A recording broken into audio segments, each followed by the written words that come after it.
Good afternoon, everyone, and thank you for joining us. My name is Asaf Weiss, and I serve as the Vice President of the American Jewish Congress. It is my honor to moderate today's webinar in participation and in partnership with the World Zionist Organization. Today, we are very happy to host Reverend Johnnie Moore, Executive Chairman of the Gaza Humanitarian Foundation, who is working tirelessly to deliver aid to the residents of the Gaza Strip.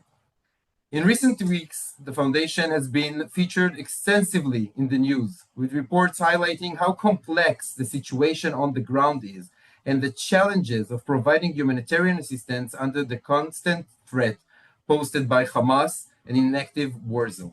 Under Reverend Moore leadership, the foundation has overseen the delivery of more than 75 million meals into Gaza, provided critical medical aid, and work tirelessly to ensure safe distribution despite ongoing security risks.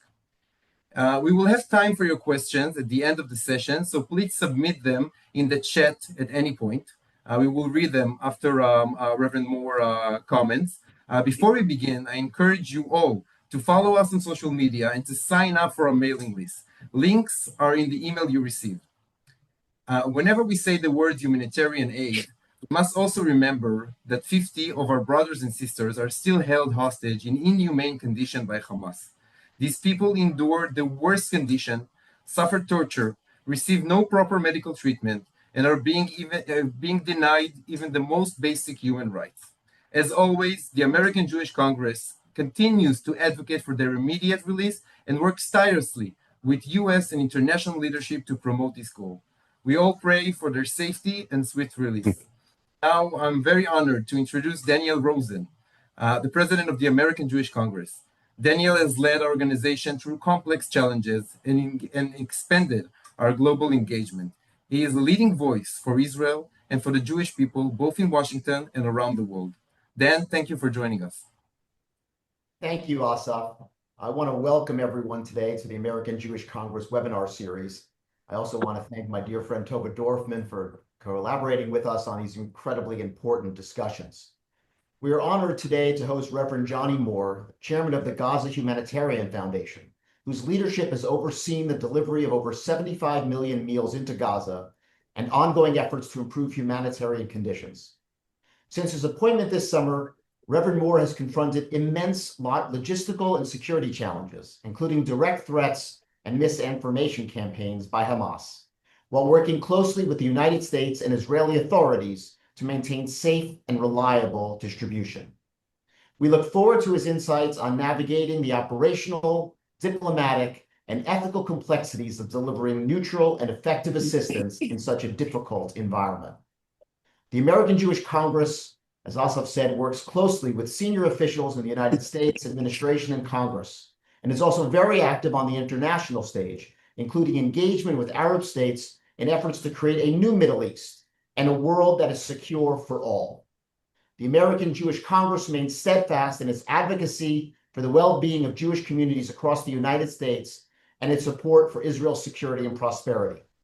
As we've consistently done, especially in our work with world leaders, we also call for the immediate release of the 50 hostages still held in inhumane conditions by Hamas and demand their safe return at once. Thank you for joining us. I'm sure this session will be very informative. Thank you, Daniel. We are also joined today by Tova Dorfman, president of the World Zionist Organization and the director of the Steinhardt Foundation. Tova is a tireless advocate for Jewish education and identity, leading efforts to strengthen Jewish life worldwide. Tova, thank you for joining us. Thank you, Asaf. Thank you, Dan. I want to begin by expressing our gratitude for the continued cooperation between the World Zionist Organization and the American Jewish Congress on this important webinar series. Together, I think we are creating space for thoughtful and nuanced conversation, something that is desperately needed in today's discourse. Today's topic is especially significant because it speaks to the heart of both Jewish and Zionist values. At the core of our tradition is the aspiration to be a light unto the nations, to hold ourselves to the highest moral standards, even in the most difficult of times. And our values compel us to treat every human life with dignity while also remaining steadfast in protecting our people and our security. So we are capable of holding two truths at once. Hamas is pure evil, and we must continue to do everything in our power to eliminate the threat it poses. And at the same time, even when our hearts are heavy with grief and anger, we must strive for moral clarity and restraint in our attitudes towards the people of Gaza. This afternoon is a unique opportunity to hear directly from Reverend Moore, who can offer both insight and facts from the ground, perspective that is essential as we try to navigate the complexity of this moment. And I want to echo Asaf's comment about the hostages. We still have 50 hostages remaining in Gaza, and it is the imperative of all of us for them to be coming home now, today, yesterday. We are waiting tirelessly for their return. And thank you again for being here and for your willingness to engage deeply in these conversations. So thank you again. Thank you very much, Tova. Now, it is my privilege to introduce our keynote speaker, Reverend Johnnie Moore. Reverend Moore is a globally recognized human rights advocate, humanitarian strategist, and multi-faith leader who serves as the executive chairman of the Gaza Humanitarian Foundation. Guided its collaboration with governments, media, and civil society to deliver emergency food aid to civilians in Gaza. Renowned for decades of work at the intersection of faith, foreign policy, and humanitarian action. From the Middle East to Asia, he has led responses to extremist atrocities and helped secure the release of religious prisoners. Reverend Moore, thank you so much for joining us. Thank you so much for having me today. And I just want to begin by saying that I join all of you in also waiting for the return of the hostages. You know, this whole chapter that we're all experiencing began on October 7th. And to understand a little bit about me, on the evening of October 7th, I was supposed to be flying to Israel that evening. And from Israel, I was going on later that week to an Arab country that doesn't have diplomatic relations with the state of Israel. My entire life has been an intersection of these countries in this region. My father lived when I was a child in the Kingdom of Saudi Arabia as someone from an evangelical background in the United States of America. You grow up understanding and knowing Israel.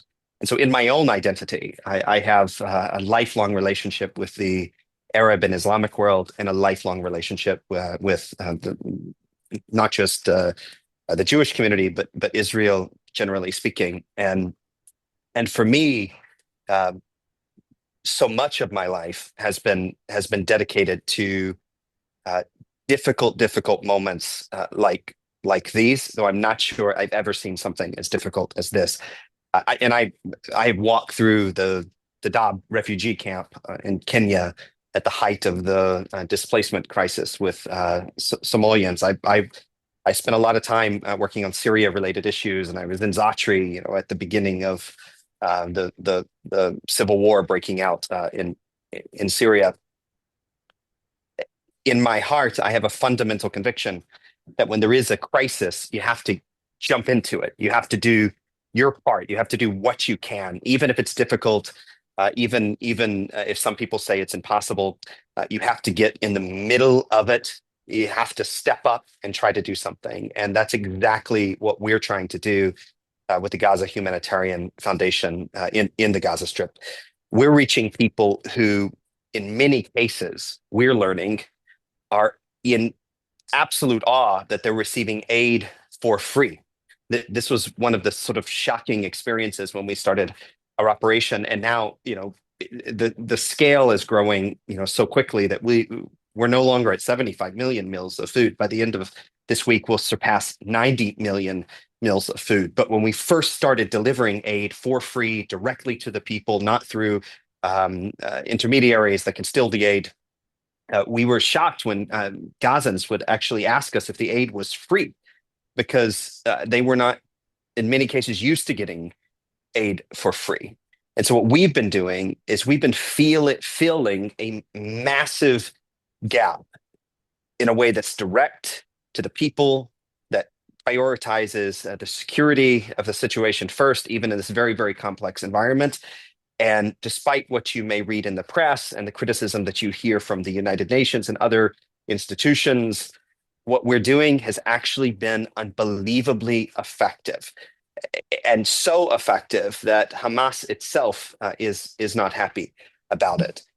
Hamas sees the Gaza Humanitarian Foundation for sure as a threat to their control, and they've gone to great lengths to try to stop us from doing our work, from disinformation to threats of violence, and also violence against our local Gazan aid workers, 12 of which gave their lives as the cost of trying to feed their own people, and Americans that were also injured in an attack by Hamas. But despite all of this, despite operating in 2 wars, including the 12-day war between Iran and Israel, we show up every single day under difficult circumstances, and the team on the ground gets food to people who are in need. And now we will surpass 90 million meals of food this week. That's just today. Just before I hopped on our call here today, I received a report from the distribution today.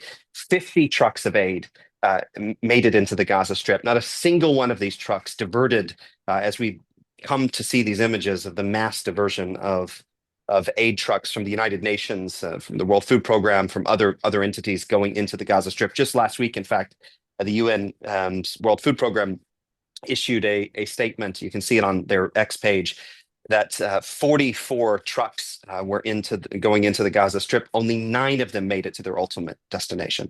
So GHF was designed from the very beginning to avoid the problem of the mass diversion of aid. How do we keep these trucks of aid from being hijacked by armed actors the moment they arrive into the Gaza Strip, and therefore the food it only ends up in the stomachs and in the lives of the people of Gaza after it has passed through this gauntlet controlled by Hamas. This is not easy work. There's nothing about this that is easy. We're operating in not just a war, but a very active war. Our team has been targeted by Hamas. It is messy. It is unpredictable. There are unbelievable challenges. We're adapting every day to different circumstances on the ground. We work around the clock in order to ensure safety and effectiveness, to be as principled as we possibly can be. We are dedicated to the humanitarian principles of humanity and of impartiality, of independence, and of neutrality. And right now, unfortunately, our challenge is compounded by the fact that the United Nations, from really the top of the organization, and other NGOs are not getting their own aid where it needs to go. I mean, for the last 2 weeks, aid trucks and and people don't know this, but for the last 2 weeks, aid trucks and thousands upon thousands of pallets have been lined up, not outside of the Gaza Strip, but inside of the Gaza Strip, and they just sit there.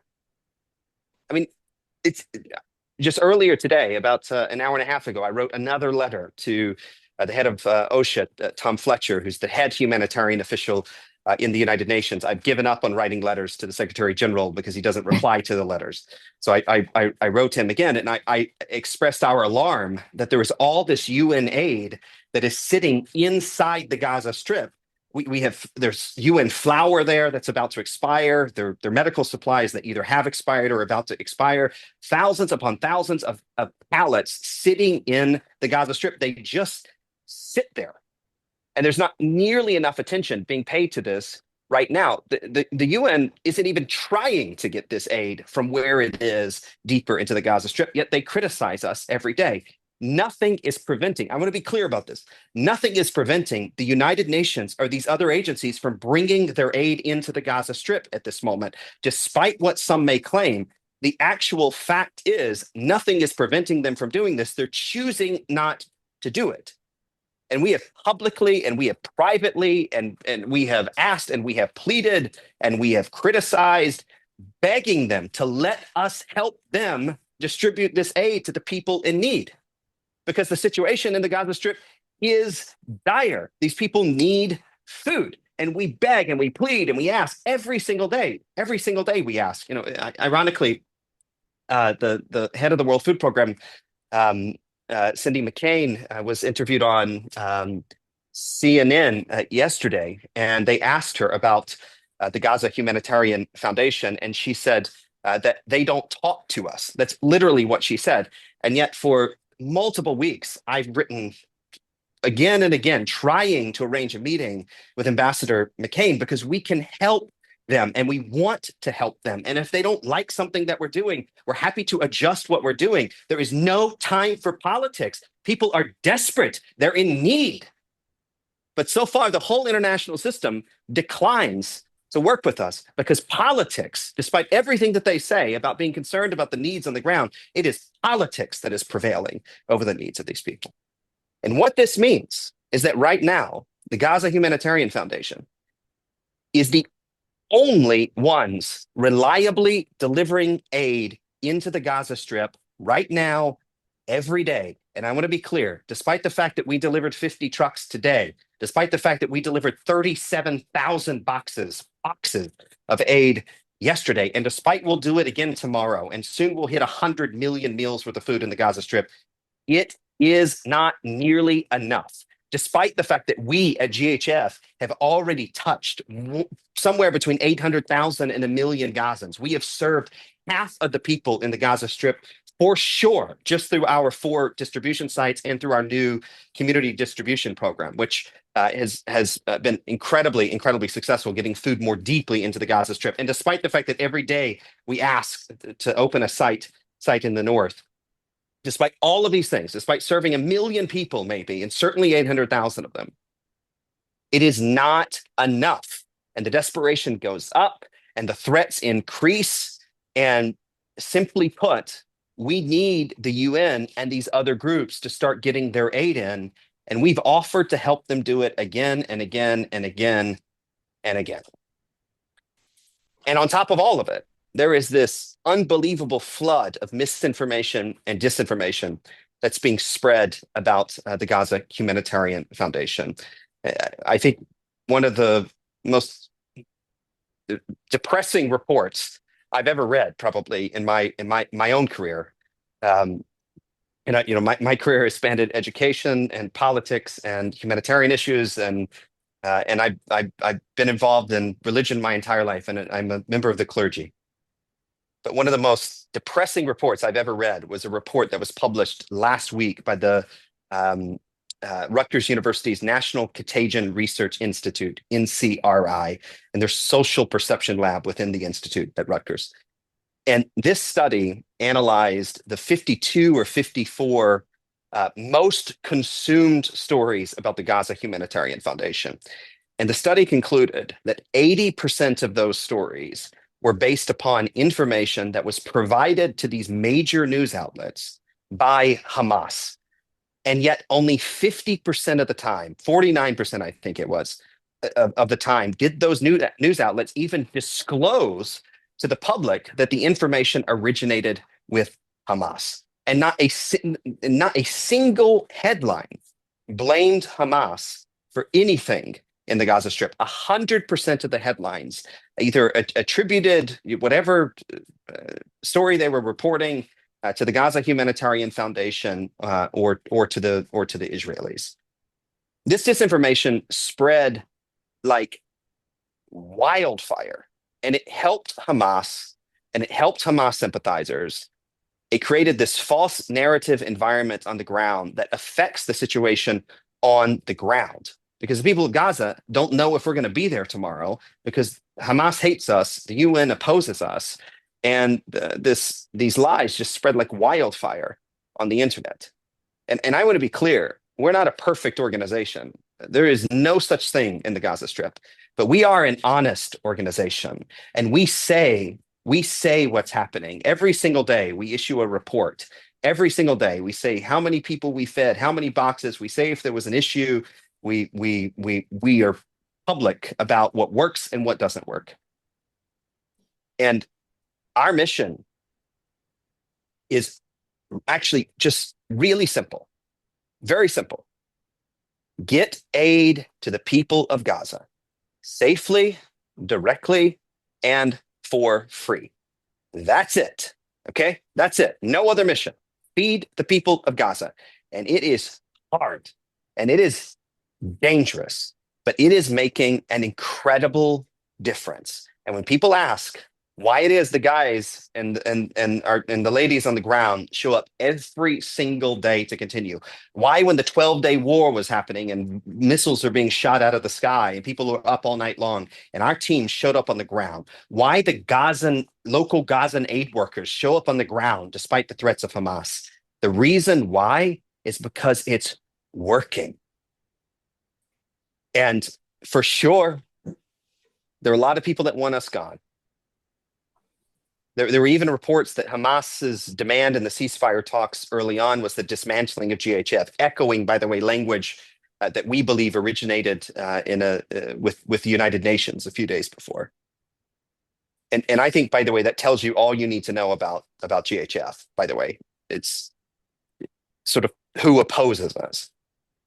But the fact is, the status quo was broken. It wasn't working. And when something's broken, you have to innovate. You have to try something new. And that's what we're doing. We don't aim to replace anyone. We're not there to replace the United Nations. We're just there to fill gaps, to reach those who are in need. And if we succeed, despite all of these challenges every single day, as we show up every single day, then we can scale this model. It can be replicated. We can expand access. We can reduce desperation. All of these things can happen. And Hamas even can be removed entirely from the aid equation. As an article in the Washington Post just yesterday made quite clear, that the number one source of revenue for Hamas was, and to this day remains, the manipulation of humanitarian aid given for free by the world to the people of Gaza, that is immediately taken and used for nefarious purposes by a globally designated terrorist organization. Our goal, as much food as possible to as many people as possible every single day. And I want to thank all of you for taking the time to listen and to learn. I want to thank the American Jewish Congress and the World Zionist Organization for organizing this opportunity. And I'm very happy to take some questions. Thank you, Reverend Moore. This was very interesting, everything that you said. And I think that one of the, you're talking about maybe one of the most challenging and complex situation in the world that we've ever seen. And all of us could hear in your voice how much you care about what you do and of getting things right. So thank you for everything that you're doing and for your passion about this. We have a lot of questions. I'm going to try to get to all of them. Before we're going to delve into the specific questions, can you take us through a little bit about the complexity, the logistical complexity of getting the humanitarian aid into the distribution centers and the coordination between Israel, the US government, your foundation, all this, and the IDF on the ground, like how all of this works eventually? So we'll be happy to hear from you. Yeah, it's an incredible logistical operation on the ground. You have our team on the ground, by the way, are unbelievably experienced. Our executive director spent 30 years in the aid community. I was talking to someone or reviewing some information from someone on our team yesterday who spent 25 years in another UN agency. The people on the ground that are managing the secure corridors to get to the secure distribution sites are all incredibly experienced US veterans that served in the most complex environments around the world. And at this phase of their life, they've dedicated themselves to this project to feed people in need. But it is a major logistical operation. I mean, I said moments ago, yesterday, we distributed 37,000 boxes of food. I mean, that is each box contains enough food for about 3.5 days of food for a family of 5, I guess. And so it's a big operation. The model is a self-distribution model. That's actually an operative term in the aid community. When you see the World Food Program move a truck of flour and they just drop it somewhere in the Gaza Strip and people take it off, the truck, they call that self-distribution. Our model is also a self-distribution model, but it's I would say far more orderly than that. It's not orderly, by the standard of the untrained eye, but by those who understand what it's like for people to seek food in a really, really desperate environment where food insecurity is acute, recognize it for what it is. We have methods within so we force secure distribution sites. The goal is to expand those to 8. That's always been the plan. It's become unbelievably challenging because of the opposition from the international aid community. But these 4 distribution sites are in 3 of them are in walkable proximity to 1 million Gazans. The other one, they're mainly in the south, people that were already in the south that needed food. These are the people that we're serving. And in the center of Gaza, we have another secure distribution site. So the food is loaded in. We communicate in Arabic through normal channels every single day, so people know where they can get our updates as to when the distribution sites will open. We don't control anything that takes place outside of our distribution sites. This is an active war zone. You have a professional military, the IDF operating. You have Hamas also operating. It's very challenging, I think, as everybody knows here, because Hamas, they dress as civilians. They don't abide by they don't even try to abide by any rules of armed conflict. It is a deadly, deadly, deadly environment. But despite all of that, and despite all of these challenges, every single day we distribute tens of thousands of boxes of food. We also don't require people to take the whole box, right? So what we find is like, a 25-year-old will come with a canvas bag and collect food for like multiple families. So they'll collect, oil. This family needs oil and that family needs flour. We allow them to do that. We have separate ways of distributing food to children and to women. We do a lot of like rudimentary first aid, just people who need little things. And then also on top of all of that, we've added a community distribution system that has been incredibly successful over the last 10 days, working with local partners on the ground to take food from in essence, our SDS has become warehouses. They pick the food up and then they take the food more deeply into the Gaza Strip to those who could never get to us. And that program, we've opened it up for more organizations to assist, and we're in the vetting process now for that. And it's a very complex vetting process. I think we have 86 different organizations. Some of them actually are organizations the UN has worked with in the past. But that's the way the logistical operation works.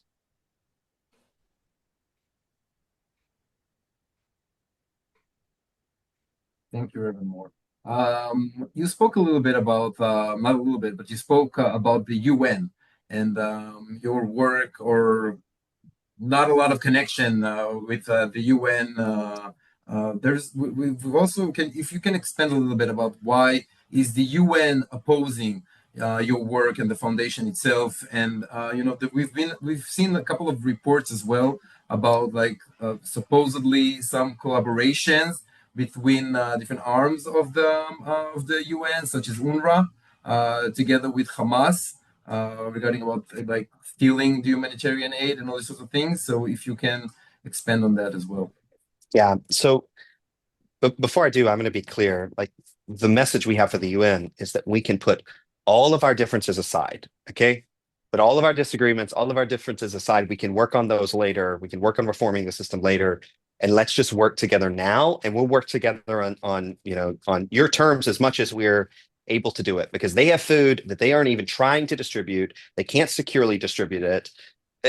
By the way, it's a misnomer that only GHF is the only operation allowed to operate in the Gaza Strip. Right now, the UN is authorized to do as much as they want in the Gaza Strip. And in fact, GHF advocated at a certain point over the last couple of weeks for the reauthorization of the UN because of the acute need that we were seeing in the Gaza Strip. So our position is, we'll put all of our disagreements aside.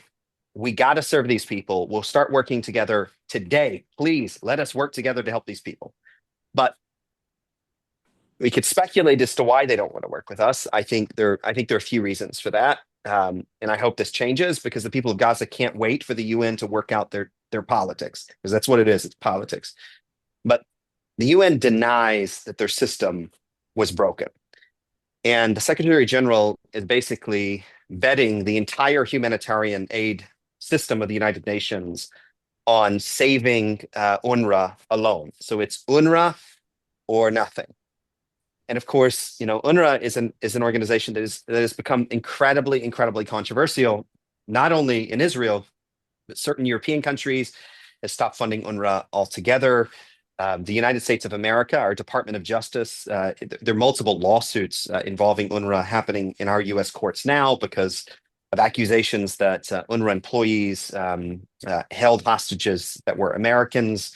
There are accusations in some reports, and I obviously can't verify these, but I've read some reports that up to 40-something%, maybe close to 50% of UNRWA employees that had some kind of connection to Hamas. So it's now the position of this current U.S. administration that the Department of Justice, you could see it's a couple of months ago, they issued an opinion that UNRWA does not qualify for international organizational immunity anymore under U.S. law. They argue, in fact, that it never did, but the interpretation now under this administration is they don't. So whatever the efficacy of all those arguments, okay, the attorneys work that out, the courts work that out. The reality is that UNRWA does not have the trust of the United States, does not have the trust of multiple European countries, and does not have the trust of Israel. That's just the reality. And so it seems to us that the United Nations is basically saying either UNRWA can do everything UNRWA did before, and UNRWA is the only coordinating mechanism. It's UNRWA or the people of Gaza starve. Okay, that's the message coming from the Secretary General's office as I see it. It's UNRWA or the people of Gaza starve, which is a political decision. Okay. And we don't have time for politics now. And we've even said to UNRWA, despite the fact that UNRWA every day they spread lies about us, they try to shut us down, they coordinate, campaigns against us. I mean, the worst lies about us that I've heard came from a UNRWA spokesperson on a network television interview in the United States. Despite all those things, our message to UNRWA is still like, if you have 6,000, trucks of food sitting outside the Gaza Strip or in warehouses in Egypt, and Israel won't let it in, the U.S. won't support it, and you're fighting all your politics in Europe and everything else, like, let us deliver the food for you. Let us help you. We'll take your food into the Gaza Strip because the people need it. And yet they're all playing politics. And you can speculate as to why they're playing politics. I mean, unfortunately, I've become more cynical about our humanitarian, while I support it, I've become more cynical about the whole system as I've gotten under the hood. I've discovered a lot of things. I mean, it is, I think there are credible accusations, okay, that over the course of this war, that Hamas was using UN humanitarian convoys to move fighters from one portion of the Gaza Strip to another portion of the Gaza Strip, to share messages between one portion of the Gaza Strip and other portions of the Gaza Strip through the movement of these humanitarian convoys. It has long been acknowledged that once humanitarian aid made it into the Gaza Strip, either by threats of violence or sometimes voluntarily, that aid ended up in the control of Hamas. And Hamas would tax the aid, and Hamas would take aid off the top for its own fighters, for its own employees. Hamas would use the aid to recruit fighters. Hamas would use the aid on the black market to make money. And so, for the UN to say that we're not neutral because the Israelis and the Americans trust GHF more than they trust the UN system is just so disingenuous. It's just unbelievably disingenuous. And I want to be clear too, like, we don't get along with the IDF all the time. Okay, we're always pushing here and there and making requests, sometimes making demands. We're arguing with them.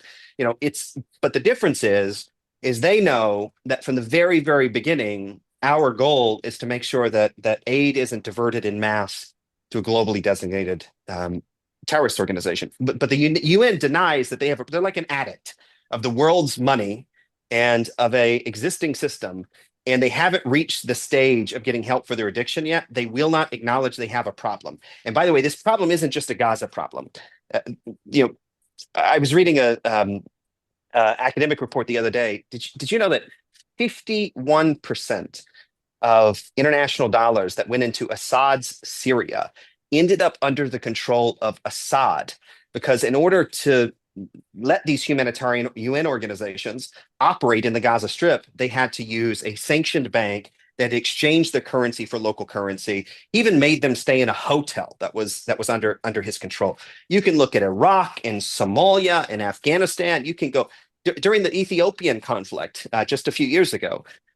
The World Food Program was the aid going into Ethiopia, according to another report I recently read. And again, I can't independently verify any of this, but yeah, this was actually from a Inspector General, I believe, report in the Department of State. The aid was being so haphazardly managed in Ethiopia that it was helping both sides of the conflict. So the Ethiopians government was able to put some of the flour in commercial processing plants in order to provide food for their army, while simultaneously on the other side of the conflict, they stole tens of thousands of metric tons of flour from the World Food Program. I mean, you can go all over the world, pick a conflict, and you can see the way aid has been diverted by armed militant actors in order to prolong conflicts. That's certainly the case in the Gaza Strip. It's prolonged this conflict. Okay, all that needs to be under scrutiny, and all of it needs to be reformed, and all of it needs to be changed, because we got to save people in this desperate, desperate world. We don't have time for any of that now. Okay, we'll put all that aside. Let's work together. Let's feed people, because that's what we need to do. Thank you. We have a lot of questions, and I think we're gonna, if I'll ask, I'll try to do short answer. we're gonna stay here until tomorrow, I think. But we're gonna have to bring you back again to answer all the questions. But I'm gonna try to gather them into different issue topics, and then maybe we can address all of them. So excuse me, the people in our audience, if I'm not correct, like specifically reading your questions, but we are talking about the issues that you're asking about. Just now we have a report in the channel 12 N12 in Israel about the humanitarian situation in Gaza, about reports from Gazans that were talking about starvation, about violence from Hamas. People are being humiliated. People are, humanitarian aid is being stolen from them. All sorts of things. From what you see on the ground, as one of the groups who are working, or organizations who are working, or actually have access to what's going on the Gaza Strip on the ground. How do you see the humanitarian situation in Gaza, and with the reports that are going on? Because we hear the great numbers that your foundation is doing with reaching 100 million food packages that are being distributed, meals that are being distributed.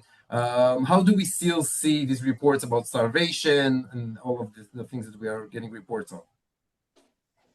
It's serious. It's real. The desperation is real. I mean, the people need food. And that's what's so profane about the fact that, the UN, these agencies, are unwilling to collaborate with us in order to help get their food that's sitting and rotting inside the Gaza Strip to people. It's real. The situation is real, and the world needs to respond to it. And by the way, when President Trump said in the White House on May 5th that he was angry that Hamas was stealing the aid from the Gazan people, and the United States was going to do something about it, that the GHF is the doing something about it. But the plan from the very beginning has been like, GHF can't do this alone, and we have to flood the Gaza Strip with food, but we have to do it in a way that cannot empower the oppressors of the people of Gaza. I mean, that just is that is the reality, because that's what's happening. And one of the lessons I've learned through this is when I hear some of the disinformation, some of the misinformation, it's like people are speaking up for the people of Gaza, right? By taking Hamas talking points. And what they're actually doing is they're speaking up for the oppressors of the Gazan people, because the first victims of Hamas have always been the people of Gaza. And food has been a tool to use it. And so, we're an advocate for as much aid as possible, flood the zone. We have to make sure these people have food. But what we cannot have is every single time a convoy of trucks comes in, it gets stolen by Hamas. What GHF has demonstrated is that it was a false choice that had to happen. We can do it differently. And we're willing to explore all kinds of creative ideas in order to help the large organizations get their aid in. Can you expand a little bit about like how do you differentiate between getting the aid to the meals to the civilian population and not to Hamas terrorists? Like on the Yeah, actual ground, how do you differentiate this? yeah. So we're designed to avoid mass diversion, right? So the whole convoys of trucks being taken over. We cannot guarantee that every single bag of flour, that's distributed in our distribution site, isn't stolen by someone or threatened, at gunpoint by someone. No one can. But what we have done is we've addressed the systemic issue that was creating the whole problem in the Gaza Strip. We also, it's interesting that there is a market for food in the Gaza Strip, and we've been able to pay attention to the market for food uh, um, through our local staff and local aid workers, uh, and the cost of goods in the Gaza Strip continue to decline. In fact, at one point, reaching the lowest point since the beginning of this war, and that's a function of food being more available. So we give our food for free, but we can't control that some of that food doesn't end up being sold or some of that food doesn't end up being stolen. It's just not possible to do. But what we can control is to make sure that whole trucks of food aren't taken by a terrorist organization. And over time, as there's more food in the Gaza Strip, and that becomes a solvable problem as well. The alarming thing, though, in the last week is that Hamas has been trying to use the aid situation to advance their ceasefire negotiating position. And we've noticed not just a disinformation campaign related to aid generally in the Gaza Strip, the starvation media, using starvation language for political purposes, trying to shut down GHF. But we've also noticed that Hamas has sent out they call it the Arrow group within Hamas, which is almost like a secret police, though everybody in Hamas dresses like a civilian. And they've actually shut down markets in the Gaza Strip that are operating in order to make the food insecurity even worse. So on top of everything else, because Hamas believes it's to their advantage that the people of Gaza starve and that there is a famine, and that they get rid of any alternative source of food they can't control, manipulate, or still, they actually, over the last several days, especially over the last week, have been at gunpoint forcing local markets, even in areas that they control still, to shut down and threatening those that open them. Thank you. We've been hearing reports on a lot of international media attention around the connection and the operation of the IDF soldiers that are securing the distribution center. We just read yesterday an article in the Wall Street Journal about the involvement of IDF soldiers, the allegedly involvement in the killing of Palestinians, and the entire security situation for Palestinians were trying to get into those centers and trying to get the hate that is being delivered. Can you comment on that? Can you, from your perspective of what's going on the ground? Yeah, happy to comment. I mean, first of all, we're not operating in a ceasefire. This is an active war that we're operating in. No one has been shot in our distribution sites. This is a piece of disinformation that just spreads all the time. It is clear that over the course of this war, Hamas has, aside from not distinguishing between civilian and military casualties, they just release a casualty number, and that basically is the base source of UN information, and then that ends up in the press. What happened when GHF opened is that we noticed that Hamas was doing the same thing, except for they were attributing like sometimes 100% of casualties in the Gaza Strip to GHF every single day, which is just not true at all. It was a lie. It was a disinformation campaign. On the same token, we do not deny that there have been civilians that have been killed trying to seek aid in the Gaza Strip while we've been operating. By the way, the IDF doesn't deny that they are responsible for some of that, and Hamas, by the way, does deny that they're responsible for it, and the fact is that Hamas has intentionally harmed Gazans in order to allege that it was the IDF or that it was GHF, in order to disincentivize people from coming to our aid distribution sites to fuel their disinformation narrative. And yet, every single time there's a civilian casualty in the Gaza Strip that we believe is credibly in the context of someone seeking aid, like we immediately have a whole team that gets into the middle of it, and we contact the IDF, and we have made repeated requests. And by the way, those requests have very often been answered. To secure the humanitarian corridors in different ways. They have different signage because we can't control what happens outside of our distribution sites. But the other side of this is not just a GHF challenge. I mean, tragically, and I wrote an unanswered letter to Cindy McCain 3 days ago, just sharing our deep pain at the loss of Gazans in proximity to their convoy just a few days ago. The fact is that when you actually look at what we believe are the most credible numbers, and we don't want to play the numbers game, at all in this, in a war. But when you actually, because we have to analyze it, because we need to understand what's actually happening, because people are telling us every day things that are happening, we don't see it, and we have eyes on our distribution sites, and actually more casualties have happened in proximity to UN distribution sites than GHF distribution sites.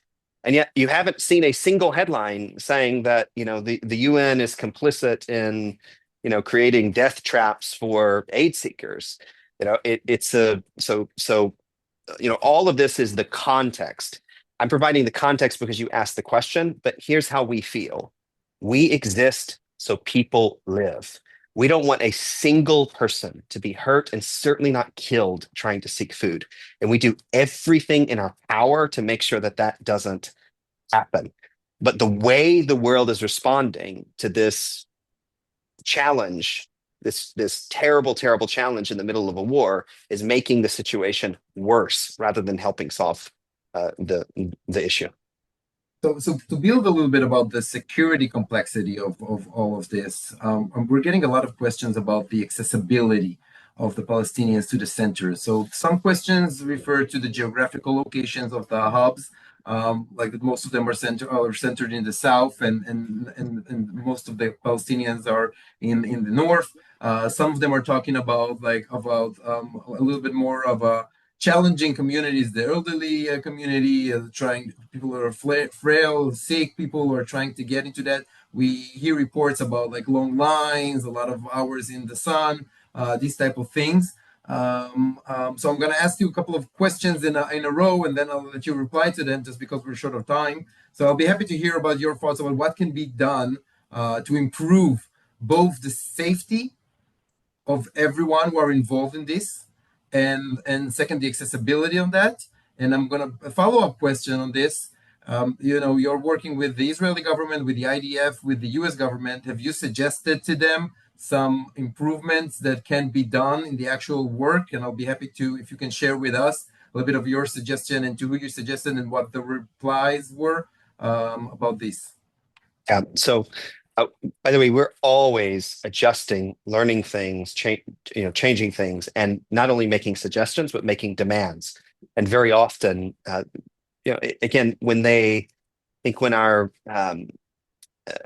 you're operating in sincerity, in good faith, and not, when there is a level of I would say, genuineness in the relationship, it's like a different conversation when we are angry about stuff and are trying to adjust things. But we're learning every day. I mean, when we had 2 American aid workers that were injured by a Hamas attack, thank God, they were okay and have recovered.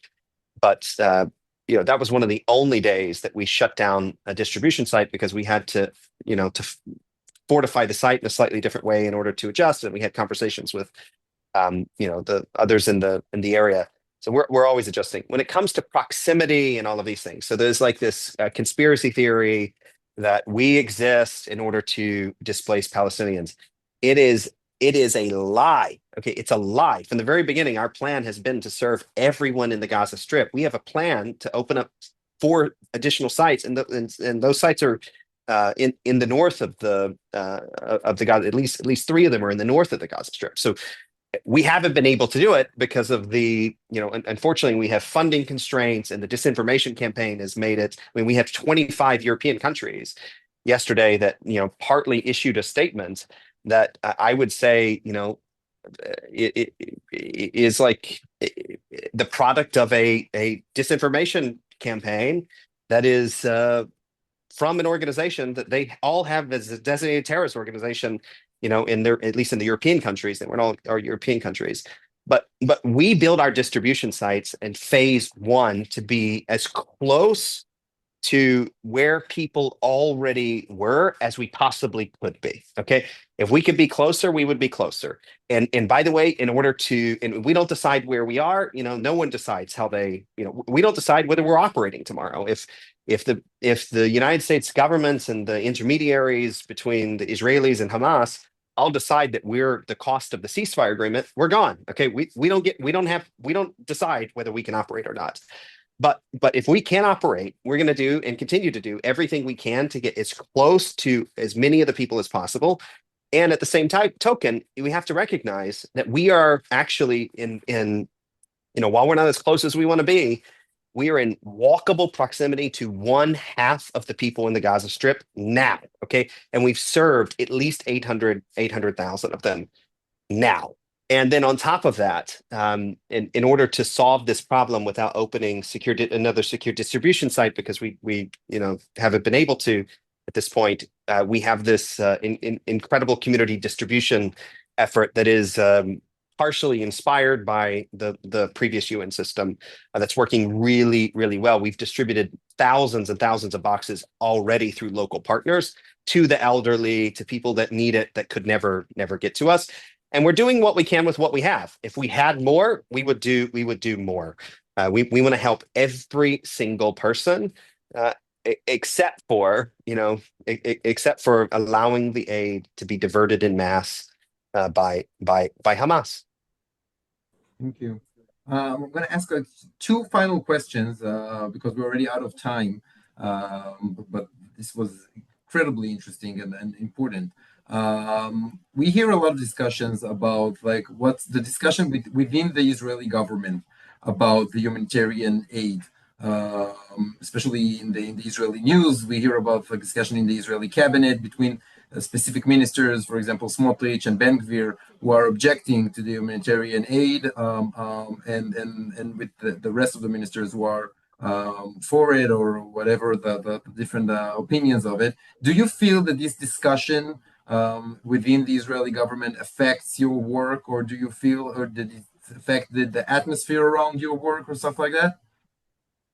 Any politics whatsoever, whether it's in the United Nations or the United States or in Israel or in Europe, affects our work. It makes it more difficult for us to do our work. And I also, have spent enough of my life traveling in the Middle East and in Israel multiple times a year, as well as the Gulf countries multiple times a year, that I have a hard and fast rule that the one thing I will not do is get in the middle of Israeli politics. That's a good advice for everyone. Last question. We also read a lot of reports about the plans for the future of the humanitarian aid and everything that's going on in the Gaza Strip, and then rebuilding of the Gaza Strip, or the Trump plan for the Gaza Strip, and these type of things. And the foundation is in the core of it, according to the reports. We've been hearing about different things that are discussed. For example, what is being referred to as the humanitarian city, that I know that is also reported is being very debated here in the Israeli government. Within the Israeli government, the IDF is objecting it. The government allegedly is for it. So maybe you can share with us a little bit about the plans for the future of everything, and to refer specifically to that plan about the humanitarian city. Yeah, the humanitarian city is not something I'm involved in, not something GHF is involved in. I don't know anything about that. But when it comes to the needs in the Gaza Strip, we meet one need, which is food. That's what we meet. There are all kinds of other needs in the Gaza Strip. There's hygiene and education and housing and the future of the Gaza Strip cannot be an aid-based economy. I mean, the entire economy in the Gaza Strip was a humanitarian aid-based economy. GHF is going to stay focused on what our mission is. Can we do other things if called upon? 100%. We'd like to do that partnering with organizations. We'd like to partner with a UN agency to distribute, hygiene items or things for children or we're education. I mean, we can do any and all of it. We stand ready to partner with any good faith actor that's gonna protect against the resources of the world going to be used for terrorist purposes or diverted or other nefarious plans. We hope that we're not needed. We hope we reach a point where organizations like GHF are not needed at all, because there's a future of hope and peace, and that we end this terrible saga with rebuilding of people's lives. But as long as we're needed, and as long as we have the resources to do it, and hopefully we turn a page on this weird opposition from the United Nations, that every single day when we wake up to feed people, it's like they have whole teams of people that wake up to call reporters and schedule webinars and everything else in order to shut us down. And we look to our right and we look to our left every day, and we don't see the United Nations. We do see in the Gaza Strip their pallets of food they're not distributing. And I even asked, can we just take it and distribute it? I just want to help these people. And of course we can't do that. We can only do it if they help us do it. It's their stuff. How can we help these people? But we're in it for as long as we're needed, with whatever we're needed. And hopefully we won't be needed that long. Reverend Moore, I want to thank you, first of all, for this session, and second, for everything that you're doing. I think that all of us got a glimpse, just a small glimpse, of how complex the situation, the reality that you're trying to work within in the Gaza Strip is complicated. And I said it at the beginning, and this is one of the most complex situation in the world, and I don't know, perhaps even in history, of trying to get some humanitarian aid to the civilian population. I think the one thing that came across throughout this entire session is your honesty and how much you care deeply about this. So thank you so much for everything that you're doing, and thank you for I know you're finishing, but I just want to add one thing. I'm a Christian, I'm an evangelical Christian. There's nothing more Christian than feeding people. But a few times over the course of this experience, I've remembered two pieces of Jewish wisdom. I think one says, where there are no leaders, be a leader. And the other one is, it's not up to us to finish the task, but nor are we free to desist from it. We can't do it all. But as we're talking here today, there are 85 million meals of food that otherwise wouldn't have been there. There are people alive that would have been dead. And we're going to keep on as long as we can operate to help as many people as we can. I think those words are the words to finish this session. So thank you so much for everything that you're doing, and thank you for being with us today. I want to thank everyone who joined us for this session. This video will be available on our YouTube channel, so you can log in afterwards and see it. If you haven't already yet, so please subscribe to our social media network. You'll get them on the email, and you'll already have the links on the email. Thank you everyone for joining us. Thank you, Reverend Moore, and let's hope for a swift return of all 50 hostages back home safely and quickly.